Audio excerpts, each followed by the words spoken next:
dia para você aí de casa. Hoje é quarta-feira, 30 de maio. Começamos agora mais uma edição do RF com você para todo o Brasil pela Rede Família de Televisão. E confira os destaques da edição de hoje. Bandidos assaltam um carro forte que abastecia mercado em Carapicuíba.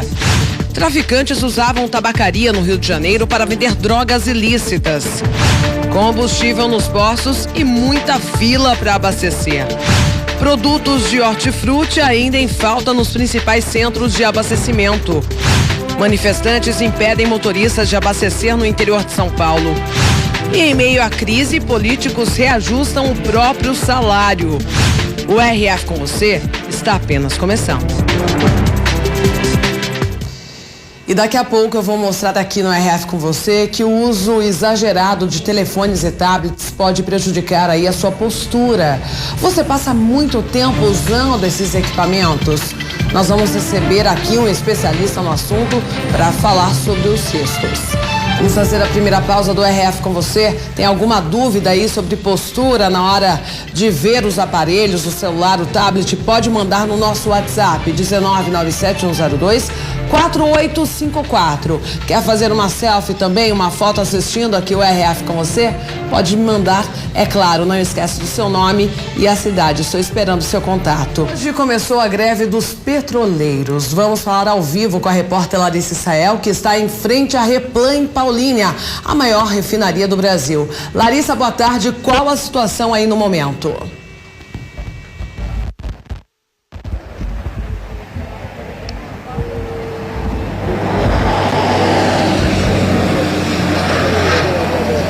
Boa tarde, Marielle. Boa tarde a todos que acompanham o RF com você. E a situação, o clima por aqui é de bastante tranquilidade, viu? Hoje pela manhã os trabalhadores estavam aqui na frente da empresa em um ato de protesto que foi bastante pacífico. E sobre a greve eu vou conversar agora com o Arthur, ele que é diretor do sindicato que representa a categoria. Arthur, a greve começou pela noite, né? E como está o funcionamento da empresa agora? Então, nós cortamos o turno da 0 hora, seria o pessoal que entra de noite. O pessoal que entrou de tarde permanece trabalhando lá dentro. Hoje de manhã, mesma coisa, o pessoal nem veio, né? Ficou em casa, aderiu à greve. Lá dentro, para a população entender um pouco melhor como é que funciona, o pessoal fica no que a gente chama de operação padrão. Então eles fazem só aquilo que é necessário fazer para a refinaria não ter um vazamento, não pegar fogo, não explodir. Então lá dentro os serviços estão interrompidos e estão fazendo só o essencial. Muito se falou de uma multa que pode ser colocada para vocês de R$500 mil por dia. A greve deve continuar mesmo assim? Por enquanto a greve continua, até porque nós não fomos oficialmente notificados. Então para nós não está valendo nada por enquanto. Agora, a decisão da justiça é extremamente ruim, arbitrária. Porque olha só, eles dizem que por a gente não estar fazendo uma greve por salário, por benefícios, a nossa greve é ilegal. Quer dizer, os petroleiros eles não podem fazer uma greve para baixar o preço dos combustíveis, para mudar a lógica de preços da Petrobras, para parar com a venda das refinarias, para retomar a produção interna, que são as nossas reivindicações. São reivindicações legítimas, são justas. Mas a gente sabe como é que está a questão do governo, da justiça. Então, a gente vai enfrentar essa decisão que o TST tomou e vamos dar os próximos passos aí, com multa, sem multa. A gente vai decidindo aí ao longo dos próximos dias. E a população deve se preocupar com desabastecimento? Não precisam se preocupar, porque essa é uma greve que a gente chama de greve de advertência. É uma greve que ela foi programada para durar 72 horas, né? E o objetivo dela é dar o recado para o governo, dar o recado para a Petrobras. Se não conversar com a gente, né? Se não atender minimamente a nossa pauta, aí sim nós devemos caminhar por um processo de paralisação total mesmo. Por enquanto, os tanques da refinaria estão cheios, por causa da greve dos caminhoneiros parceiros nossos, também as distribuidoras estão bastante cheias, então não vai faltar produto para ninguém e a nossa greve é para dar um recado. Se o governo, se a Petrobras não mudar a lógica do preço do gás de cozinha, da gasolina, que está falando só do diesel, mas o cidadão comum usa a gasolina e o gás de cozinha. Então, se não mexer em nada disso, nós devemos continuar nos mobilizando e entrar numa greve por tempo indeterminado. Marielle, então esse é o posicionamento do sindicato que representa a categoria aqui na cidade de Paulínia. E quanto à greve dos caminhoneiros, o clima também é bastante tranquilo, viu? Hoje pela manhã nós acompanhamos vários caminhões passando aqui pela rodovia, os caminhões estão carregados, alguns com escoltas, outros sem, mas o movimento é bastante tranquilo, viu? Alguns caminhoneiros que ainda estão no movimento já liberaram as rodovias e estão estacionados nos postos aqui ao entorno da rodovia Zeferino Vaz. Em 2 pontos o Exército faz plantão, mas o movimento é bastante tranquilo e eu acredito que aos poucos a situação vai voltar ao normal. Marielle. Obrigada pelas informações, Larissa. Ela está aí uma das maiores distribuidoras de petróleo aqui do Brasil, né? Localizada em Paulínia. E aqui em Limeira, realmente a situação começa a ser normalizada, apesar das muitas filas ainda nos postos de combustíveis. Mas a gasolina, o etanol estão chegando sim nos postos. E um assalto a um supermercado levou medo aos moradores de Carapicuíba. Os bandidos levaram quase R$400 mil. O primeiro segurança desce do carro forte e fica em alerta ao lado. O segundo sai com um revólver na mão. Ele segura o carrinho com um malote de dinheiro.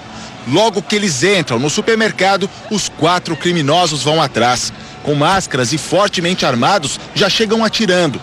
Os ladrões saem correndo. Um deles leva o malote. Segundos depois, o carro em que fogem aparece com um porta-malas aberto. Um dos seguranças foi baleado. Este vídeo, feito pelo celular, mostra ele sendo socorrido por policiais militares. O homem de 29 anos chegou a ser levado ao hospital, mas não resistiu aos ferimentos. O assalto foi neste supermercado em Carapicuíba, na região metropolitana de São Paulo. Os criminosos levaram R$360 mil. Apesar do vídeo mostrar 4 ladrões, a polícia acredita que um outro integrante da quadrilha tenha dado cobertura aos comparsas para a fuga. E olha, uma tabacaria no Rio de Janeiro funcionava como ponto de venda de drogas ilícitas. Foi uma denúncia anônima que levou a polícia até o local. A tabacaria ficava nesta rua, a poucos metros da praia de Copacabana, uma das mais famosas do mundo e bastante frequentada por turistas. O local estava sempre cheio, o que chamou a atenção dos moradores do bairro. Este vídeo mostra uma discussão entre um rapaz e um dos traficantes. Repare que o criminoso está o tempo todo armado. Nestas imagens, outro traficante discute com um jovem que está com um grupo de amigos em frente à tabacaria. Os ânimos se exaltam e os dois acabam brigando. Um outro suspeito, que seria sócio da tabacaria, também aparece armado nessa foto. Montamos uma operação e conseguimos apreender as drogas para venda, bem como comprovar o envolvimento dos proprietários da tabacaria nesse esquema criminoso. Esse estabelecimento ele causava muita confusão ali nos arredores de Copacabana, porque eles organizavam festas onde havia consumo de drogas, consumo de bebida. O contato prévio era feito por uma rede social, através de celular. O usuário acionava o traficante. O criminoso mostrava a droga por fotos, passava o preço e o negócio era fechado. Além de maconha, foram apreendidos cigarros, charutos e outros produtos contrabandeados. E traficantes invadiram as estações do BRT no Rio de Janeiro. A suspeita é de que eles tenham aproveitado toda a confusão gerada pela greve dos caminhoneiros para agir no local. Não foi a falta de combustível que deixou os moradores da região de Campo Grande, na zona oeste do Rio, sem transporte coletivo. O sistema BRT foi impedido de rodar pelo tráfico de drogas. Cesarão 1, Cesarão 2, Cesarão 3 até Campo Grande. Todas essas estações foram tomadas pelo tráfico de drogas.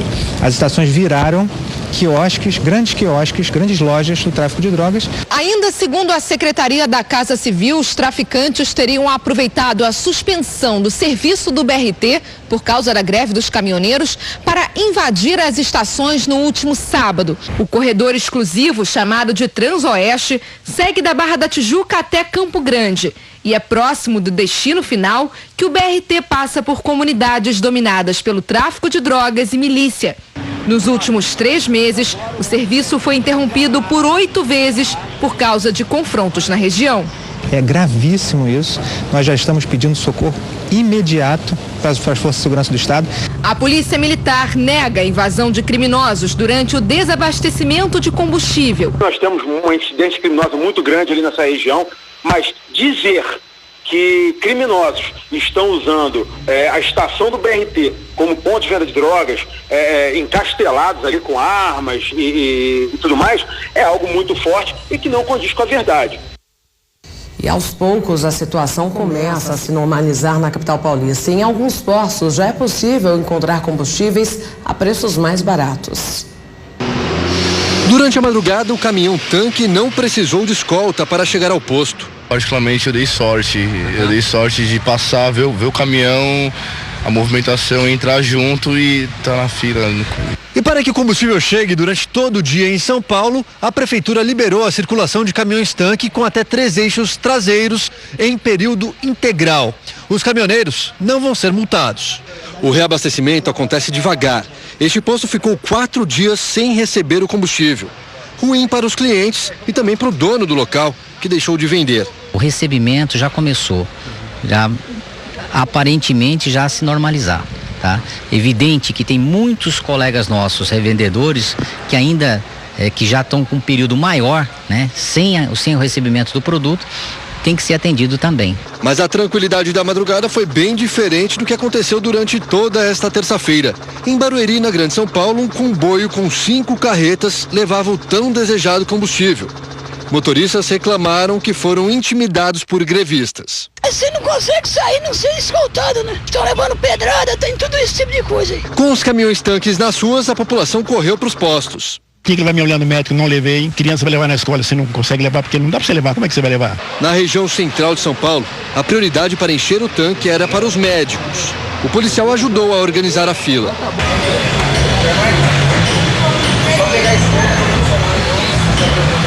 Durante o dia, a Polícia Militar também garantiu a segurança dos caminhoneiros que queriam sair dos bloqueios na rodovia Anchieta. Este motorista teve o veículo apedrejado quando tentava retornar ao trabalho. Estou sendo obrigado a permanecer aqui. Pelo senhor, o senhor não segue o caminho? Eu sigo o caminho. Para conter a manifestação, bombas de gás foram utilizadas pelos policiais. Segundo a PM, agora a manifestação perdeu força. Aos poucos, também os postos de combustíveis começaram a ser reabastecidos em Limeira. Mas os motoristas tiveram que enfrentar outro protesto e muitos ficaram sem abastecer. A manifestação começou no posto de combustível, que fica na Avenida Major José Levi Sobrinho, em Limeira. Parte dos manifestantes que estavam acampados na rodovia Anhanguera desceram até o estabelecimento e impediram o abastecimento de veículos e galões. Vários motoristas aguardavam o combustível. A maior parte dos manifestantes estavam com motocicletas e, aos gritos, conseguiram interromper o atendimento do posto.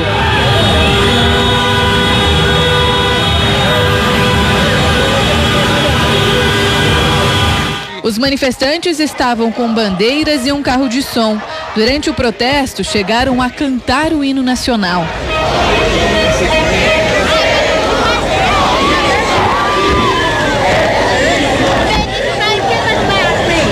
Logo em seguida, os manifestantes invadiram um outro posto que fica no bairro Anavec, em Limeira. Por lá, também interromperam o abastecimento e seguiram até um terceiro posto que fica na Avenida Saudades. No local, os motoristas que aguardavam na fila também foram impedidos de abastecer. A Polícia Militar acompanhou o protesto sem intervir. Já o desabastecimento de alimentos frescos ainda deve levar alguns dias para se normalizar. Olha só a situação nas feiras livres. Aparecido só vai conseguir trabalhar porque passou horas da folga num posto para abastecer o carro que traz os produtos para vender na feira. Mesmo com tanto esforço, o movimento por aqui está longe do que ele via toda semana. Como vocês podem ver, a feira não tem ninguém, mas o efeito da gasolina, né? O pessoal não consegue chegar até aqui, então fica complicado, né? Essa é uma das feiras livres mais tradicionais de São Paulo. Em dias normais, são cerca de 75 barracas. Mas hoje o movimento está bem abaixo do habitual. Apenas uma barraca de verduras funcionou. E segundo os frequentadores, são elas que mais estão em falta por aqui. O filho da Débora não come carne e ela se assustou com os preços e a quantidade reduzida de opções na feira. Já fui em vários supermercados, não achei nada. E aí eu arrisquei a feira e estou encontrando algumas coisas. Você paga por isso, né? Neste mercado da Zona Norte de São Paulo, as verduras chegaram, mas a qualidade caiu bastante. Na contramão, os preços subiram. A batata, que dobrou de valor na semana passada, ficou 40% mais cara nesta semana, de R$ 3 para R$ 8,46. Mesmo assim, os clientes continuam vindo, com medo de ficar sem alimento em casa. Reduzimos nossa margem, porque a gente quer que o cliente venha e ele está vindo muito mais vezes no supermercado. Então ele vem de manhã, ele vem à tarde, ele quer ver o que tem, se está mais barato, se dá para ele levar, ele leva pacotes pequenos, mas ele está vindo mais vezes e levando e pagando o preço que está. Aqui a carne de boi acabou e não há nem previsão de quando será reposta. Enquanto isso, quem vem ao mercado em busca do produto precisa fazer uma nova escolha. Frango e linguiça, as pessoas estão substituindo pela carne. Eu levar o frango, vai substituir, vai ser o que tem, né? Vim para comprar carne, só que não tem, então vou comprar frango, né? Vou optar pelo frango. Agora os impactos da greve para o setor hoteleiro e de restaurantes. Olha só os prejuízos. Paulo é de Turmalina, no Vale do Jequitinhonha. Ele veio fazer compras em Belo Horizonte e ficou preso. Sem gasolina, não consegue voltar. Toda vez que vem à capital mineira, passa por este bar, mas desta vez não deu para comer o tiragosto. O que eu gosto está bem restrito, não tem. Primeiro cerveja ele está tendo. Eu vou tomando uma cervejinha aqui sem tirar gosto. Como poderei vender uma porção de batata para uma mesa com 6 clientes, com um saco de batata custando R$400? Perdi todos eles. O chefe diz que o número de almoços servidos por dia caiu de cerca de 90 para 25. A greve também trouxe consequências para o setor hoteleiro. Este hotel tem capacidade para atender 300 pessoas. Segundo o diretor, a taxa de reserva caiu 70% desde o início das manifestações dos caminhoneiros. Nossa estimativa é de uma queda de 20% da nossa receita total do mês. Nessa semana vai ter esse impacto. Eles também fecharam o restaurante por causa da falta de alimentos. Somente o serviço de café da manhã foi mantido. O presidente da Federação de Hotéis, Restaurantes e Bares de Minas diz que o prejuízo atinge todo o setor. Se preocupou com a querosene do avião, com a gasolina dos carros e o SEASA, o abastecimento dos hortifruti grangeiros, cereais, carnes, aves, está tudo faltando nos hotéis e restaurantes. Os reflexos na saúde também já são sentidos.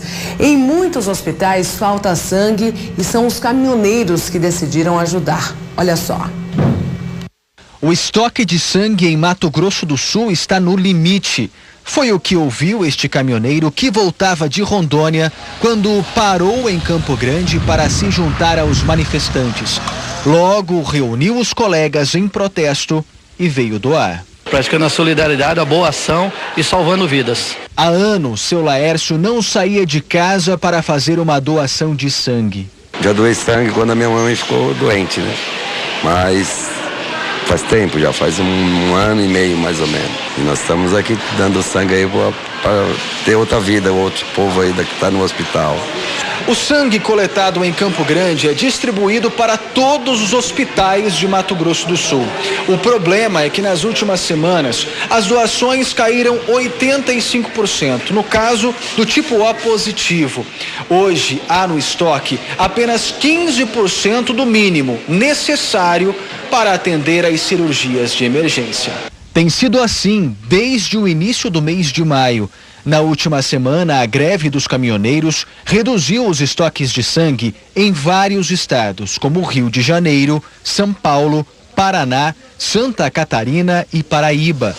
Muitos hospitais tiveram que cancelar cirurgias agendadas. As redes de coleta de sangue apelam por doações, mesmo em dias de crise. Foi o que comoveu o Claudinei. Ele mora no Paraná. e não sabe quando vai voltar para casa. Eu falo para você que é um dever, sabe? A pessoa que puder, tiver com a saúde boa, retribuir com essa hora. Tem muita gente que precisa. E as Forças Armadas continuam agindo para liberar rodovias bloqueadas e as forças de segurança agora estão autorizadas a escoltar qualquer tipo de carga. Os dados mais recentes foram divulgados no início da noite pelo Ministério da Defesa. Em todo o país são pelo menos 616 pontos de concentração de caminhoneiros. A polícia precisou intervir em 3 pontos de rodovias de Goiás, Ceará e Minas Gerais. Os estados que ainda são considerados críticos são Mato Grosso, Rio Grande do Sul e Pernambuco. Ontem, na cidade de Bacabeira, no interior do Maranhão, houve 3 confrontos. A Polícia Rodoviária Federal e o Exército foram recebidos com fogos de artifício e pedradas pelos manifestantes. 7 pessoas foram presas, nenhum era caminhoneiro. Serão encaradas como obstrução, aí sim, ao abastecimento e à normalização do abastecimento no país.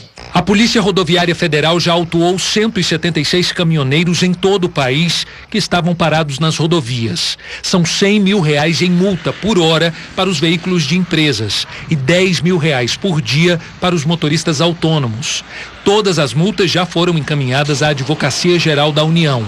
Inicialmente, a ordem dada pelo governo às Forças Armadas era garantir a passagem de caminhões com itens básicos, produtos de saúde. Agora, a determinação é garantir a circulação de todos os veículos. Dizendo que nós vamos dar proteção, quem quiser incorporar o comboio terá abastecimento, terá proteção, tudo isso. A Polícia Federal ainda mantém sob sigilo o nome dos investigados acusados de lockout, prática ilegal que acontece quando o patrão não dá condição ou impede o empregado de trabalhar. 40 inquéritos já foram instaurados. Até agora, ninguém foi preso. Bom, e a equipe do presidente Michel Temer anunciou que não vai aumentar impostos para compensar a redução do diesel. O que deve acontecer é a redução dos incentivos fiscais. Em audiência no Senado, o ministro Guardia recuou e disse que não haveria alta de impostos, mas cortes de subvenções. O que o governo fará para compensar essa redução de impostos que nós faremos é a redução de incentivos fiscais. A Fazenda finaliza os detalhes da medida provisória que transforma em lei o acordo com os caminhoneiros e que também vai apontar de onde o governo vai tirar o dinheiro para pagar a conta.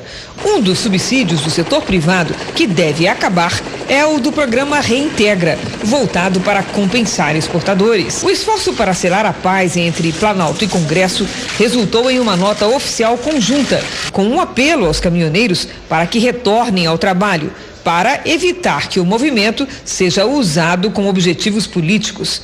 E assumiram o compromisso de aprovar e colocar em prática, no menor tempo possível, todos os itens do acordo. Os ministros do gabinete de crise avaliam que o movimento dos caminhoneiros perdeu força e que a situação caminha para a normalidade. Segundo o governo, em alguns locais, grupos políticos infiltrados na categoria estariam impedindo os caminhoneiros de voltar ao trabalho. Existem forças indevidas e oportunistas que estão fazendo, em muitos casos, os caminhoneiros de reféns. Bom, e em meio aí a essa crise, uma notícia chamou a atenção. Os salários dos políticos de Limeira foram reajustados. A mesa diretora da Câmara de Limeira apresentou 2 projetos de lei para o aumento do salário dos agentes políticos. Um para o Legislativo e outro para o Executivo. Ou seja, se aprovado, o aumento será para os cargos de prefeito, vice, secretários e também vereadores. A revisão anual é prevista em lei e será de 2,84%, índice relativo à inflação. Os salários dos vereadores passarão de R$ 7.748 para R$ 7.968. Já no caso do prefeito, que ganha hoje R$ 18.354, seus vencimentos passarão a R$ 18.873 mensais. Os 2 projetos serão votados separados pelo plenário e devem ser aprovados pelos vereadores. Bom, agora você vai ver os flagrantes de assaltos envolvendo motociclistas. Eles costumam agir nos semáforos. 2 assaltantes surgem de repente no semáforo e fecham este motociclista que está parado entre 2 carros. A abordagem é violenta e ele acaba caindo da moto. O motorista do carro ao lado arranca com tudo. A vítima larga a moto, mas não consegue se desvencilhar dos criminosos. Um deles aponta a arma para o homem. Em seguida, o outro assaltante vai para cima do motociclista do outro lado da rua e começa a revistar os bolsos da calça e da camisa. Ele pega tudo que pode, ainda descarta o que parece ser uma carteira. O flagrante foi de uma câmera de segurança de um prédio. Agora veja este flagrante que aconteceu em Santo André, na Grande São Paulo. 2 assaltantes roubam a moto de um homem parado no sinal vermelho. Imagens gravadas pelo celular da vítima mostram a ação dos criminosos, que já chegam xingando e exigindo que ele desça da moto. Você tem medo de ser abordado, de ser assaltado no semáforo? Muito medo mesmo. Toma alguma medida de precaução? Sempre olhando, eu evito ficar parado muito em farol. Eu não tenho muito o que fazer, na verdade, né? Em muitas avenidas de São Paulo, há uma área de parada só para motociclistas, à frente dos carros. Esses espaços exclusivos foram criados para aumentar a segurança e diminuir a disputa com os carros. Em compensação, os motociclistas ficam mais expostos ao risco de um assalto. A recomendação é sempre parar de frente ao semáforo, né? E atento aos retrovisores, para que ele possa ver se não tem ninguém acompanhando mesmo, né? Principalmente quando tem 2 indivíduos na moto, né? Outra recomendação para os motociclistas é deixar a moto em ponto morto. Se ele for surpreendido por assaltantes, se ele tomar um susto, né? A moto pode dar um tranco para frente e o assaltante pode achar que ele vai se evadir, né? Adilson se sente aliviado porque nunca passou por uma situação de perigo. Uma explicação talvez seja o modelo escolhido, uma moto que não é visada pelos assaltantes. Eu mexo com motos antigas, geralmente eu ando mais com moto antiga, que moto antiga é que realmente não é visada. A gente se sente mais seguro, porque ninguém vai roubar nada antigo. Entre os motoristas de carros, difícil achar um que pare tranquilo nas esquinas mais visadas. Veja o que aconteceu com esta aposentada em janeiro deste ano em Belo Horizonte. Ela está neste carro prata parado no semáforo. Nesse momento, 2 homens se aproximam. Um deles, que está armado, anuncia o assalto. Os criminosos exigem que a motorista saia do carro. Na época, a dona do carro conversou com o jornalismo da Record TV e disse que desconfiou assim que viu os rapazes. Levaram minha bolsa com todos os documentos pessoais, documento do carro, chaves do carro, de casa, uma compra do supermercado que eu tinha acabado de fazer, uma agenda, enfim, levaram tudo. O prejuízo foi enorme. Em outubro do ano passado, criminosos fizeram um arrastão no bairro do Morumbi, Zona Nobre de São Paulo. Os assaltantes, armados com metralhadoras e pistolas, ficaram escondidos atrás de um muro. Veja que eles agem na maior tranquilidade. Assim que esse carro entra na rua, os 3 homens se aproximam. O que está segurando uma metralhadora vai direto para a porta do motorista. O trio leva tudo que vê pela frente. Para tentar evitar esse tipo de prejuízo, a PM orienta a não deixar nada de valor exposto no carro. Nunca deixem em cima de bancos. Procurem deixar atrás dos bancos, na frente, no chão do veículo, para que a pessoa que está de fora não consiga observar. O sargento da PM dá outra dica que pode ajudar a prevenir um roubo. Normalmente, numa via como essa, de 3 faixas de rolamento, normalmente se indica se parar na faixa central, para maior segurança, ficando longe das calçadas e dos acostamentos. Isso eu faço periodicamente. Se sente mais seguro assim? Sem dúvida. Além da posição do carro na avenida ou na rua, existe outra estratégia de prevenção. Se você observar que o farol está vermelho, diminua a velocidade para que, se possível, quando chegar-se no farol, o farol já esteja aberto e você prossiga. Eu sou bem atenta e quando eu vejo alguém mais suspeito, eu avanço ou eu recuo. Já foi roubado? Já fui. Como que foi? Eu escapei do assalto. Eu dei ré. Fui meio doida, mas eu consegui. São comuns os casos em que a reação no semáforo terminou mal. Em agosto de 2017, um motorista de caminhão foi atacado por ladrões enquanto esperava o sinal abrir na zona leste de São Paulo. Segundo a polícia, ele se recusou a entregar o veículo e foi morto pelos assaltantes. Muito diferente de quando a vítima está treinada a lidar com esse tipo de situação. No Morumbi, em São Paulo, um criminoso tentou assaltar um motociclista que estava parado no semáforo, mas era um policial militar à paisana. Os dois lutam até que o PM consegue pegar uma arma e atira no assaltante. O criminoso foi levado para o hospital, mas não resistiu. O caso aconteceu em agosto do ano passado. A polícia militar diz que não vale a pena correr esse tipo de risco no momento do assalto. Só foi abordada, nunca reaja, nunca reaja. A vida é o nosso bem maior, porque normalmente ele nunca age sozinho, sempre tem outras pessoas em volta, então nunca reaja. Bom, daqui a pouco tem mais notícias aqui no RF com você. Se você mandou a sua selfie do dia assistindo aqui o programa, fique ligadinho, fique de olho. Daqui a pouco eu vou mostrar aqui, viu? Se você ainda não mandou, pode mandar, anota o WhatsApp agora, é o 19971024854. Você também já pode mandar a sua pergunta para o Michel Duarte, ele que é fisioterapeuta, especialista em faces. Ele estará aqui falando sobre a nossa coluna mais uma vez e principalmente a nossa postura na hora aí de ver tablet, celular, viu? Pode mandar a sua dúvida já.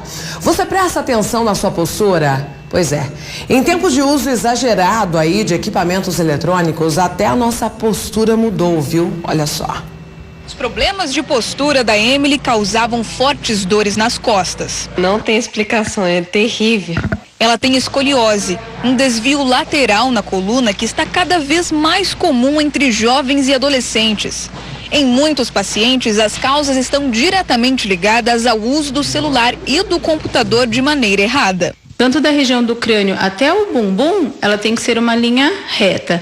Quando a gente tem desvios laterais dessa coluna, é o que é chamado de escoliose. No corpo, um único problema na coluna pode aparecer de várias formas. Está ocorrendo o quê? Um aumento que a gente chama de hipercifose, que é um aumento da curvatura, principalmente da coluna torácica. Aí fica aquele ombro caído e o aumento da região torácica, que a gente conhece como corcunda. Na hora de mexer no celular, o ideal é procurar algum local para sentar. Deixar os dois pés apoiados no chão, formando um ângulo de 90 graus com o joelho. É claro, a coluna também precisa estar apoiada. E um erro que muita gente costuma cometer, inclinando o tronco para poder mexer no celular. Mas o correto é você levar o celular até o seu campo de visão. Além de cuidar da postura, é possível prevenir problemas mais sérios de outra forma, com musculação, fazendo exercícios que fortaleçam os músculos, principalmente os das costas. O exercício ele pode vir a fortalecer, deixar esse músculo mais resistente, ter uma tonicidade melhor. E isso, além da correção postural, gera-se um visual mais agradável até para a própria pessoa. E recebemos então, para falar mais sobre esse assunto, o fisioterapeuta Michel Duarte, que também é membro da Academia Brasileira de Faces. Seja muito bem-vindo mais uma vez aqui. Muito obrigado. Mais uma vez a gente vai estar aqui trazendo para a população de uma maneira mais atual, né, o que a ciência vem dizendo sobre a relação da postura e a dor hoje cervical, né? É porque a gente vem observando realmente cada vez mais aumenta o número de pessoas. A gente vê até os idosos hoje estão com os celulares nas mãos, né? Vendo WhatsApp, rede social. É muito comum hoje em dia. E realmente, a gente se depara na rua mesmo, as pessoas passando, olhando sempre para baixo, né? No celular. Isso realmente pode provocar aí algum dano à coluna, Michel? Então, antes disso, da gente saber se realmente provoca algum dano ou não, a gente tem que relembrar o que a gente sempre conversa aqui, que é essa questão de unidade, de globalidade, tá? Lembrando que o corpo humano inteiro, ele é formado por vários sistemas e todos esses sistemas, eles trabalham em conjunto para algo maior, que seria para o nosso movimento, tá?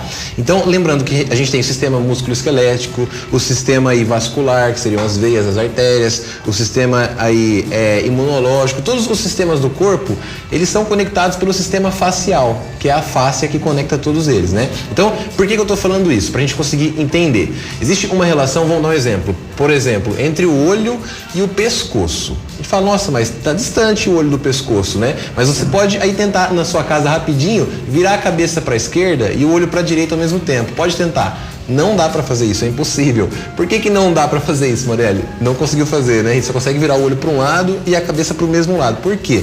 Porque existe uma conexão entre os músculos do pescoço e os músculos dos olhos. Então a gente não pode simplesmente olhar somente para a postura se tudo isso vai ter relação, né? Isso, na verdade, explica a fáscia, né? Isso, exatamente. Que está ligada entre o pescoço e o olho. Exatamente, ela faz essa conexão. Se a gente tem uma pisada, que é algo mais atual, que a gente sabe que existe vários tênis com pisadas diferentes, se a gente tem uma pisada que é um pouco pronada ou supinada, que seriam os movimentos do pé, altera ombro, pescoço, cabeça. Se você me empurrar para trás, eu não vou cair igual uma tábua. Existe uma resposta aí, neurológica e neurofuncional. Então, quando você me empurra, eu faço uma adaptação. Então, quando você está no celular, não é simplesmente um movimento da cabeça, a gente está adaptado. E de uma maneira mais atual, a ciência vem comprovando para a gente que a cervical é mais forte do que a gente imagina. Foi feito um estudo com 22 cadáveres, algo bem recente também, na Austrália, 22 cadáveres, e verificou que esse disco intervertebral, se puder só focar nele rapidinho, então, uma aulinha rápida. Aqui seria o pescoço, tá? Aqui seria uma pessoa de frente. Essa seria a parte, com os estudos anteriores, mais afetada. Mais afetada até então pelo quando a celular. pessoa usa o celular. Sim. Então aqui seria a cervical, tá? Que ela é composta por 7 ossinhos, que são 7 vértebras. Entre elas existe esse disco intervertebral, que todo mundo já ouviu falar, né? Que é aquele disco que pode dar hérnia, aquele disco ali, então, que a gente escuta que, tenha cuidado com ele. Nesse estudo com 22 cadáveres, Marielle, foi comprovado que para existir um rompimento nesse disco é necessário uma extensão de 1,24 newtons, ou seja, mais ou menos 125 quilos. Então essa é a pressão atual que encontra-se para um rompimento. Se for algo como compressão, é mais ou menos 250 quilos para poder conseguir romper. E, logicamente, quando a gente está olhando para o celular, não tem esse peso tudo isso, todo. Exatamente. Mas por que então que quando eu tô com o meu celular, né, o meu pescoço dói? Eu sinto que ele está rígido, né?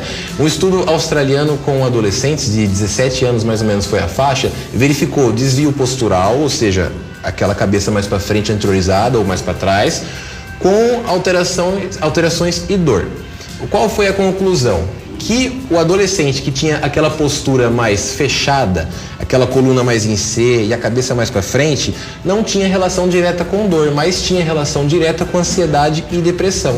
Então isso faz a gente refletir se realmente o que faz doer é algo mecânico, como olhar para baixo, ou é a soma de todos os fatores. Lembrando que para o ser humano ter saúde, ele depende daquele fator que a gente fala muito aqui, biopsicossocial, que é um modelo empregado hoje pela ciência, né? Biopsicossocial, então, seria o físico, que é o biológico, o psíquico, que é o emocional, e o social, que é o meio que a gente vive. Quer um exemplo disso? Se eu estou em conjunto com um pessoal que eu não gosto, não me sinto muita vontade para conversar, fico um pouco fechado. Você vai se fechar. Me fechando. Eu chego em casa, nossa, meu pescoço está doendo. Eu não fiquei no celular nesse dia tanto. Por que está doendo? Então, essa é a resposta. Então, a gente tem que ter um olhar mais amplo para o ser humano. O Michel vem aqui contrariando tudo, exatamente quase tudo que eu sempre pensei e levei, assim, de conhecimento na vida, né, Michel? Sim. Inclusive, o que eu pensei e o que eu aprendi. Contrariando, inclusive, a reportagem. Algumas coisas, alguns itens, mas o que a gente reforça aqui, o uso prolongado, né? Todos os dias. Aquela história que você falou pra mim na primeira entrevista aqui, o barril, como se fosse um barril, né? Exatamente. Vai enchendo até que ele se rompe. De repente, o que precisava para o corpo começar a sentir dor era o uso prolongado, né? Mas também sobre esse uso prolongado da tela, né? A ciência sempre fala que o uso prolongado da tela, que seria tablet, né? Os celulares ou mesmo a própria televisão. É comprovado que quando a gente está com o uso desse tipo de tela, a gente está com inatividade física. Então, se eu estou usando minha rede social, se eu estou naquela ansiedade para saber se alguém curtiu minha publicação, se eu estou descendo aquele feed, se eu estou gerando essa ansiedade, é comprovado que libera dopamina. Então, tá mexendo com o emocional. Aí sim também pode ser uma somatória aí de fatores para dar a tal da dor da coluna, que todo mundo sente. Exatamente. Faz sentido, porque realmente quando a gente está em rede social, né, nós estamos lá, de repente você tá olhando aí a rede social de um paquera, do namorado, fica tensa, não é mesmo? Sim. Pronto, a somatória para ter a tal da dor na coluna. E faz muito sentido, eu tenho dor na lombar, Michel, e quando acontecem alguns fatos na minha vida, fatos não tão legais assim, né? Quando deu ruim, vamos falar assim, eu sinto dor na lombar. Isso. É nítido isso pra mim. E qual que é a explicação mecânica? Alguém te empurrou, você ficou carregando peso nas costas? Não ficou. Mas a relação não fui pra academia naqueles dias, mas está totalmente ligado ao emocional, realmente. Sim, igual aquele último programa que a gente fez sobre o estresse e a ansiedade, para quem assistiu sabe que o estresse e a ansiedade tem mais relação até com a lombar do que o uso no trabalho, né? Então, se a gente for voltar ainda para cervical, como então eu escapo disso, Marielle? Como eu consigo então, Michel, sair dessa dor do meu pescoço e voltar para minha atividade? O movimento. Então procure se movimentar. Tá mexendo hoje no celular assim, muda um pouco, ergue ele, muda a sua postura. O movimento é a única garantia que a gente vai ter, então por isso que eu falo que a reportagem naquele momento ela tá super certa, porque é um movimento que vai garantir, inclusive vai prevenir uma lesão, uma dor cervical. Para que a entrevista com o Michel Duarte, estamos falando sobre o uso prolongado aí do celular, né? E os danos que podem acontecer aí para nossa coluna. De acordo com o Michel, ele que é membro da Academia Brasileira de Fáscias, né? O uso realmente prolongado pode sim trazer danos à coluna, mas mais do que isso, né, Michel? É uma somatória de fatores, né? Sim, a gente deve então chamar a atenção e na verdade refletir um pouco se será que é somente algo mecânico, estrutural, o peso da cabeça, ou será que o que conta é o dia a dia, tudo que a gente passou, a crença, porque assim, pra gente também citar algo que é bem importante, a dor no corpo humano é o resultado de uma experiência individual que cada pessoa tem, ou seja, se eu bater o meu joelho aqui agora nessa posição, vai ser uma dor, se eu bater o joelho da Marielle vai ser uma outra experiência, porque depende de tudo que ela inclusive já passou na vida, até de experiência na dor, tá? Quem comanda tudo isso é uma região do cérebro que chama sistema límbico, e aí nesse mesmo sistema límbico é onde existe então as crenças, tudo que você já passou na vida, o que você já aprendeu sobre dor. Então, por isso que é fundamental. Caixinha da memória dos sentimentos. Exatamente. Então, quando a gente encosta no braço ou na mão aqui, não é minha mão que está sentindo isso. Essa informação sobe para o meu cérebro e ela volta com uma informação de toque ou dor. E aí, quando a pessoa tem esse cérebro mais excitado, vamos dizer, que recebe mais uma informação de maneira inadequada, às vezes um toque desse pode ser demais. Vamos dar um exemplo. Quantas pessoas não gostam de receber uma massagem relaxante no trapézio? Na verdade, muita gente gosta. Mas tem muita gente que se fizer essa mesma massagem, a pessoa pula de dor e não quer que encoste nela. E tá tendo lesão, Marielle? Não tá. Só que é a experiência dela. Então, cada dor depende muito. Então, não dá pra gente pôr um rótulo. Essa pessoa tem dor cervical, então a gente vai tratar ela desse jeito. Não. Tem que avaliar ela inteira, porque vou te confessar uma coisa, geralmente meus pacientes que têm dor no pescoço, aonde eu não vou é no pescoço. Aonde você vai? No restante do corpo. Então geralmente a gente está mais ligado a que órgão, por exemplo? Então, por ser cervical, está mais relacionado com órgãos aqui mais anteriores. Então, às vezes, estômago, fígado pode ter relação. Mas como o corpo todo está conectado, se meu fígado sofre, todo mundo sofre.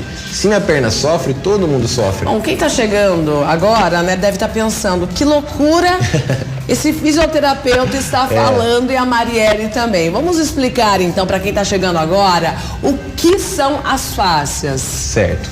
Fáscia é um tecido, né? Isso. Que liga o nosso corpo humano todo. Todo. É como se fosse, a gente pode visualizar como se fosse uma teia de aranha, tá? Que existe por debaixo da nossa pele e ela é subdividida em várias camadas, tá? Só que essas camadas fazem com que todo o corpo se conecte, inclusive que ele trabalhe em conjunto. Então, o que acontece a nível mais profundo do meu abdômen, a parte mais superficial também sente. Então, em resumo, se eu já sofri uma cicatriz, fiz um corte no meu abdômen, Michel, e esse corte gerou uma cicatriz, que eu passo a mão, a cicatriz ela é dormente e eu sinto que ela me puxa. Você não está sentindo isso à toa, isso tem comprovação. Então, ela pode realmente te puxar, porque ela é multidirecional. E provocando a dor em algum ponto. Um lugar distante, exatamente. Então, às vezes, o paciente chega com uma dor no pescoço e a gente mexe no punho. Uma técnica só e sara. Mas qual que é a explicação?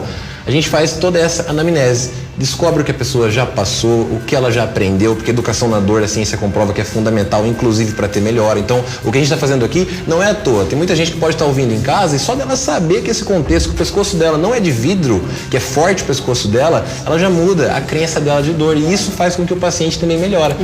Então, a ciência, ela vem avançando e nós, como profissional de saúde, acima da fisioterapia ou acima de qualquer outra área, a gente está aqui, além de tudo, para ajudar e servir, a gente está aqui para orientar. Então, o que acontece? acontece fora da clínica é até mais importante do que acontece na clínica com meus pacientes. De repente você está com alguma dor na coluna aí e não precisa de remédio, né? Sabe o que você precisa? Melhorar a mente, fazer uma caminhada, relaxar mais e a dor vai passar. Socializar, exatamente. Não é? Então, a partir de tudo isso, com toda essa conversa, que até então parece que é complexo, mas eu garanto para vocês que não é. Como eu vou tratar esse meu paciente com um simples medicamento? Não faz sentido. Se eu preciso avaliar o físico, o emocional e o social. Tem que tentar outras coisas antes, né? Menos agressivo até pro organismo. Com certeza. Bom, vamos lá para as perguntas? Vamos. A Lidiane de Tangará, Rio Grande do Norte, alongamento na coluna pode melhorar?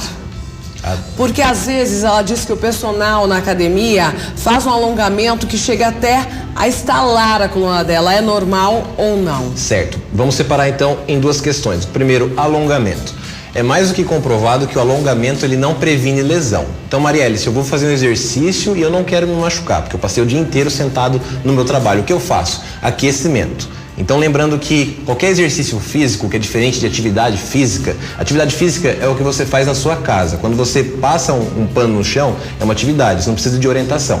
Exercício físico precisa de orientação, que é isso que ela já está falando, que ela fez com o personal dela. Então, qualquer exercício físico necessita de um aquecimento. Então, antes disso, aquece, faz o exercício que você já vai fazer sem peso. O personal, ele vai passar muitas coisas assim para você se aquecer. Isso vai ajudar muito a garantir uma não lesão. E ela falou sobre estralar, né? A nível mais atual, a gente sabe que aquele barulho, aquele ruído que a gente escuta quando estrala, nada mais é do que um gás que se dissipa dentro da articulação. Então, não é algo que está encaixando ou desencaixando, tá? O que mostra é que o músculo está rígido e gera uma pressão. A hora que estrala, cessa temporariamente essa rigidez. Então, assim, perigo não Parece tem. Que relaxa daí, Isso, né? exatamente. Você sente uma sensação de relaxamento. Só que depois de 15, 20 minutos ela retorna. Então, assim, perigo não tem, mas o bom senso sempre é mais do que indicado. Então, o organismo não faça acostuma isso. daí. Então não faça isso. Não fique se estralando à toa. Melhor não. Melhor não. Bom, eu estou assistindo o programa, tenho um problema na coluna, tenho 3 hérnias de disco e sinto muitas dores. Mora no Rio Grande do Norte, Goianinha.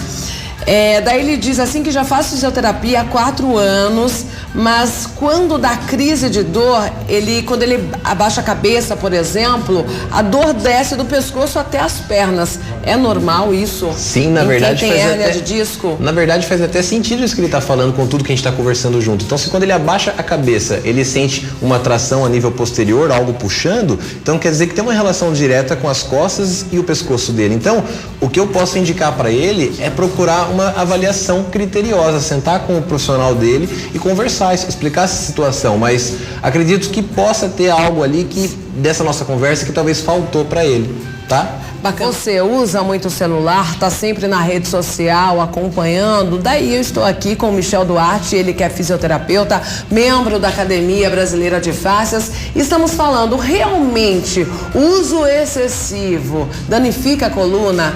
E aí, Michel, danifica? A conclusão que a gente consegue chegar, então, a partir de tudo isso, é que ela sozinho não danifica. A postura somente, ela não danifica. Vai precisar também desses outros fatores que a gente conversou, biopsicossocial. Só um lembrete também sobre isso. A Associação Pediátrica Australiana, ela condena o uso de tecnologia com crianças abaixo de 2 anos. E depois de 2 anos, no máximo 1 hora por dia.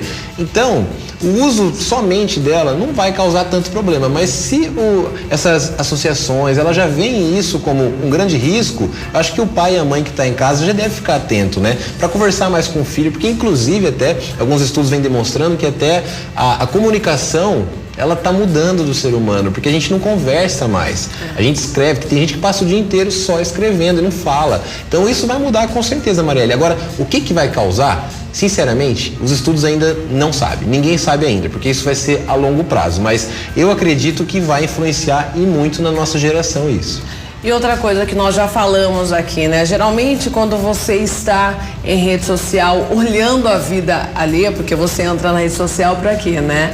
muitas vezes para dar uma olhadinha aí na vida do outro, sim, né? Sim. E você passa por momentos ali felizes, tristes, angústia, começa a provocar algumas sensações em você, né? Sim. Algumas emoções. Até sobre isso, a própria psicologia, ela chama isso de depressão Facebook, né? Existe realmente isso, porque é você se comparar com a vida do outro. Porque ninguém vai ficar mostrando a fossa do dia, a parte triste na rede social. Só vai mostrar a parte feliz. Então, aí você fica olhando, nossa, a vida dela, a vida dele é boa mesmo. Olha a minha aqui, é bem melhor que a minha, né?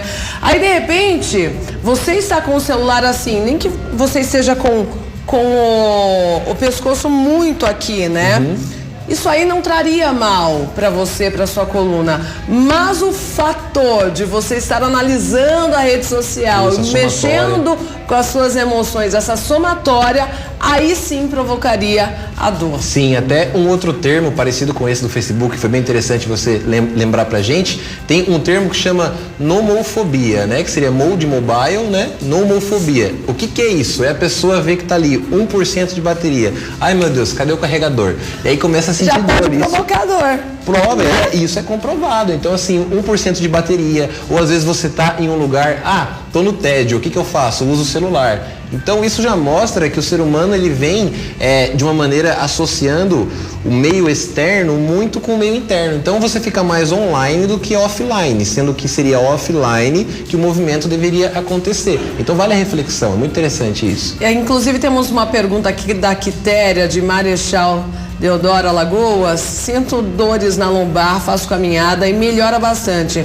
mas quando fico estressada, volta novamente. Exatamente. Por que isso acontece? Exatamente. Já respondemos, né? Sim, então acontece quando a gente está sob estresse ou ansiedade, o nosso corpo, ele liga, vamos dizer assim, a região que seria o sistema nervoso simpático, que deixa a gente em alerta, então a gente aperta o braço, morde o dente, a pupila dilata. Nesse meio tempo, o corpo inteiro ele precisa se adaptar. E às vezes essa adaptação ela acaba sendo errada. Então por isso que é interessante buscar um profissional de saúde e principalmente buscar um movimento. Então procurar uma atividade que você se sinta bem em fazer. É isso que eu sempre falo, sempre. Qual é o melhor exercício, Michel? Não existe o melhor exercício. Se existisse o melhor exercício, pessoal, não ia ter os outros. Então faça o que você também se sente bem, que isso vai influenciar inclusive no seu resultado, tá? A ciência comprova que a inatividade, ou seja, a falta do movimento, só está relacionada com o aumento de dor. Então se você não se movimenta, a única certeza que você vai ter é de dor. Quer passar a dor, se movimente.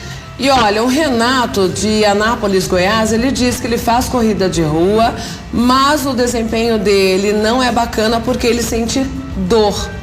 Sim. E daí o que ele faz? Na verdade ele está fazendo alguma coisa que dá prazer para ele, né? Sim, daí mas não às vezes deveria falta... pela lógica sentir dor, Isso. mas algo está errado. Porque lembrando, se é biopsicossocial, se a parte estrutural dele, ou física, muscular, facial, qualquer parte do corpo estiver errada, nesse momento ele vai sentir aí um desconforto. Porque lembrando que o nosso corpo, desde criança, pessoal, a gente sara. Existe um processo que chama autocura, que é o processo em que o próprio corpo, ele busca o resultado da cura. Então, se não está conseguindo chegar sozinho, talvez precisa de um empurrãozinho aí ou de uma avaliação mais criteriosa por um profissional de saúde.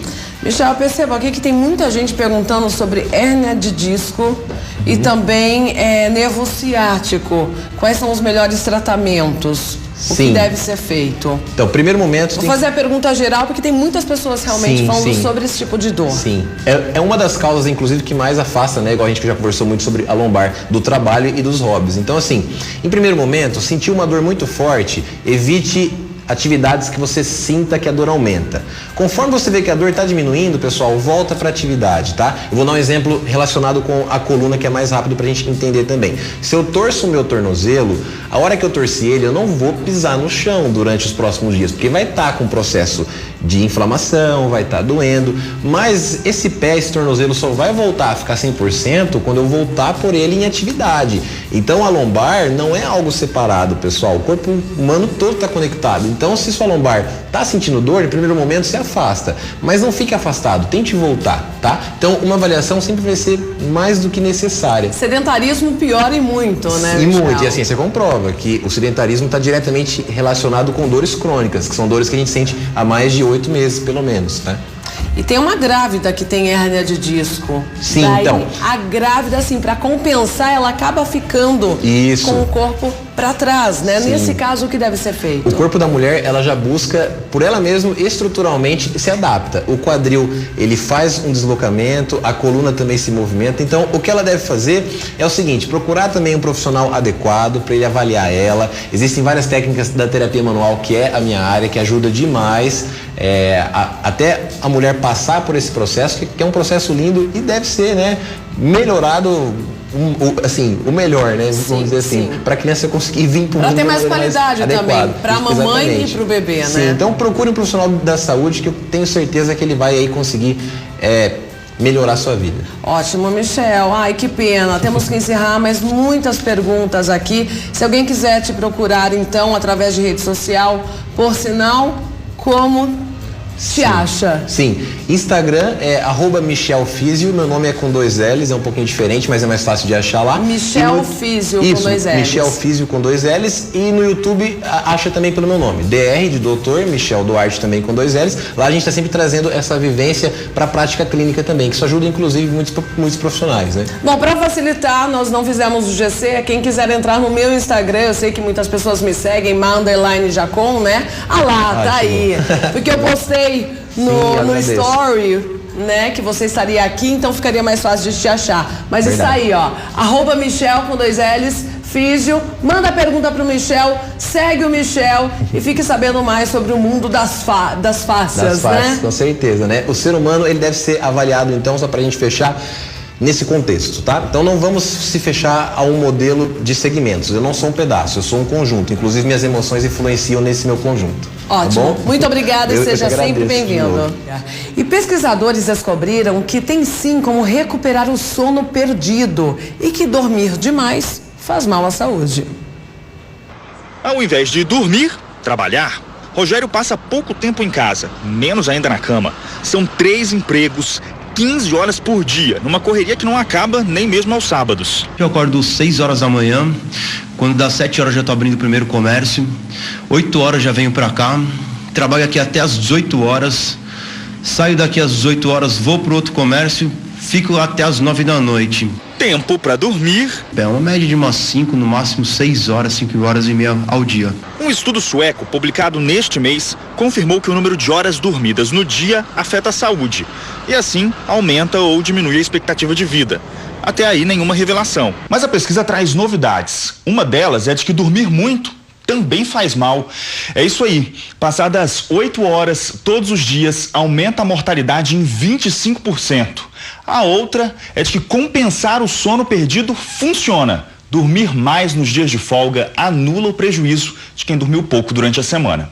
O levantamento é baseado em dados fornecidos por 38 mil pessoas com até 65 anos. Elas foram acompanhadas por mais de uma década. A polêmica foi a seguinte: os pesquisadores concluíram que dormir só 5 horas por dia aumenta a taxa de mortalidade em até 65%. Mas recuperar o sono perdido no fim de semana compensa o dano à saúde. Em alguns casos, anula, zerando o risco de morte. Perdeu. Porque você está tão cansado, você dorme, mas só que não dorme direito. Aquele sono que você perdeu aquela noite, você não consegue mais achar aquela noite que você já perdeu. 6 horas por dia dormida para mim é suficiente. Me sinto muito bem, graças a Deus, ótimo.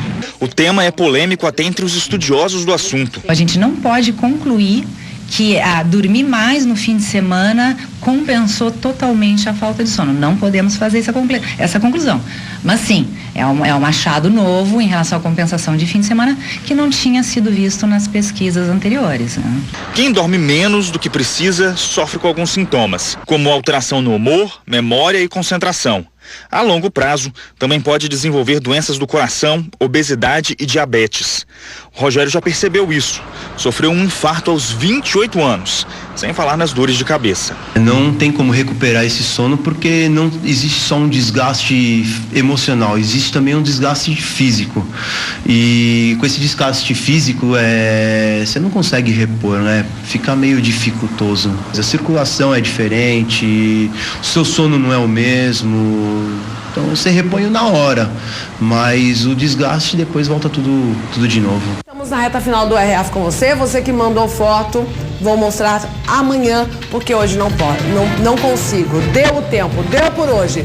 Beijão e até amanhã, se Deus quiser.